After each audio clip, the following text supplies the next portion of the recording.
بنحط الفيلر عشان يا اما بنصلح حاجه، لان الفيلر بقى يدخل في حاجات كتير علاجيه اكتر من تجميليه، يا اما ان انا بعمله عشان اديكي شكل جمالي بسيط وناتشرال، وده اللي انا ماشيه عليه في العياده عندي. الفيلر ده ناس كتير جدا بتخاف منه، بالظبط. خاصة ان احنا بنلاقي بيوتي سنتر كده كتير، بيوتي سنترز كتير بيشتغلوا بالفيلر، ويقول لك تعالي وهنعمل لك، ويروحوا لهم يخرجوا منفخين قوي كده، تلاقي خدود كبيره، شفايف كبيره قوي قوي، وبيعملوا الحاجه بدون سيمتريه وبيشتغلوا وخلاص لمجرد ان هم خدوا الكورس.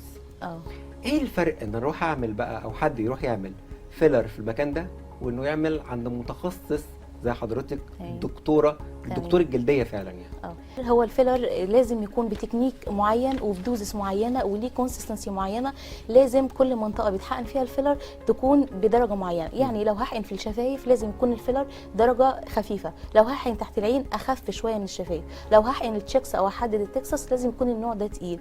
كل ده لازم يكون عارفه حد فعلا طبيب متخصص، عارف بيحقن فين، عارف بيدخل النيرفس او الشرايين او الاورده اللي في المنطقه دي، عشان نتجنب ان يحصل بعد كده مشاكل. طبعا اماكن بيوتي سنترز معظمهم مش متخصصين ومش عارفين هم بيحقنوا ايه وانواع ايه، لمجرد انهم بيحقنوا انواع رديئه بنسميها البادي فيلرز.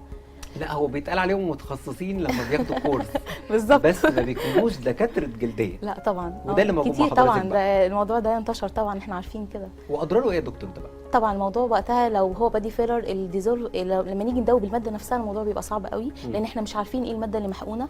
تاني حاجه ان الموضوع ممكن اللي بتحقن المتخصصه او اللي هي مش طبيبه بمعنى اصح تحقن في مكان غلط، يعمل حاجه اسمها ميجريشن، يعني يهاجر المنطقه اللي بنحقن فيها لان هي حقنت دوز عاليه.